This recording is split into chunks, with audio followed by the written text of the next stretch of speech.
The only really good time I had was when I came over to your house Christmas Eve. Now that was fun.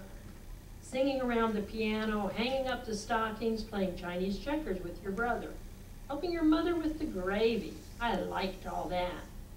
You may not have as much money as we have, but you've got a much better family. So spring vacation, I'm going to visit my grandmother in Palm Beach.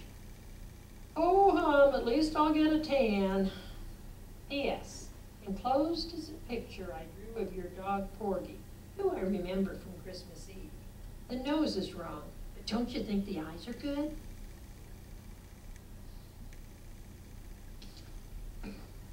I'm stroking the 4th crew now. Yesterday I rode number 2 on the 3rd. Tomorrow I may row number 6 on the 2nd or number 4 on the 5th. Who knows? You get out there and work your butt off, and the launch comes alongside and looks you over, and the next day they post a list on the bulletin board saying who will row what. They never tell you what you did right or wrong, whether you're shooting your slide or bending your back or what. They just post the latest results for all to see. Some days I think I'm doing really well, and I get sent down 2 crews. One day I was obviously hacking around and they moved me up. There's no rhyme or reason.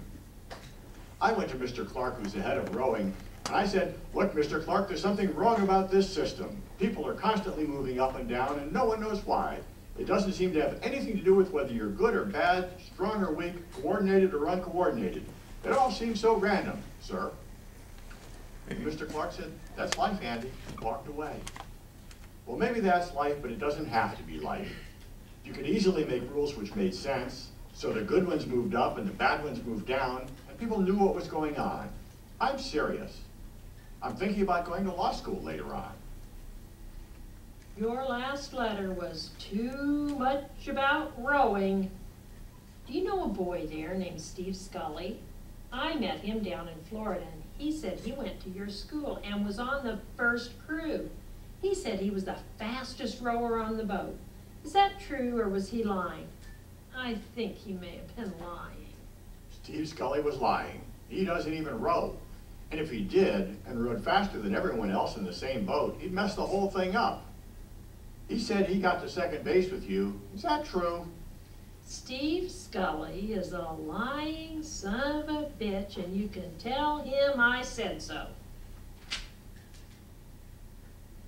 Will you be around this summer? I think I've got a summer job caddying, so no more camp, thank God. I'll be visiting my father in California. I haven't seen him in 4 years. He has a new wife, and I have 2 half-sisters now. It's like going to find a whole new family. Oh, I hope. Do you like California? Write me about California. How's your 2nd family? Did you get my letters? I checked with your mother, and I had the correct address. How come you haven't answered me all summer? Back at school now. Hope everything's okay with you. Did you get my letters out in California, or did you have a wicked stepmother who confiscated them? I don't want to talk about California, ever. For a while I thought I had 2 families, but now I know I really don't have any. You're very lucky, Andy. You don't know it, but you are. But maybe I'm lucky too in another way. I was talking to Mrs. Wadsworth, who comes in from Hartford to teach us art. She says I have a real talent, both in drawing and painting, and she's going to try me out in pottery as well. She says some afternoon she's going to take me, just by myself, to her studio in Hartford, and we'll do life drawings of her lover in just a jockstrap. Don't laugh. She says art and sex are sort of like the same thing. Dear Melissa, I have 4 questions, so please concentrate. 1, will you come up to the midwinter dance? 2, if so, can you arrive on the 11:22 Friday night train? 3, does the rector's wife have to write your headmistress telling her where you'll be staying? 4, does the rector's wife also have to write your mother? The answer is yes, except for my mother, who won't even care. I have to tell you this right off the bat. I'm so damn mad at you. I invite you up here for the only dance my class has been able to go to since we got here. I meet you at the train and buy you a vanilla milkshake and bring you out to school in a taxi. I score 2 goals for you during the hockey game the next afternoon. I buy you the $8 Gardenia corsage. I make sure your dance card is filled with the most regular guys in the school. And then what happens? I now hear that you sneaked off with Bob Bartram during the Vienna Waltz and necked with him in the coat room. I heard that from 2 guys. And then Bob himself brought it up yesterday at breakfast. He says he French kissed you and touched both your breasts. I tried to punch him out, but Mr. N-Body restrained me. I'm really sorry, Melissa. I consider this a betrayal of everything I hold near and dear, particularly since you'd hardly even let me kiss you goodnight after we had cocoa at the rector's. And you know what I'm talking about, too. So don't expect any more letters from me or any telephone calls either during spring vacation. Sincerely yours. Sorry. Sorry. I am. I hate that Bob Bartram. I hated him even when I necked with him. I know you won't believe that, but it's true. You can be attracted to someone you hate. Well, maybe you can't, but I can.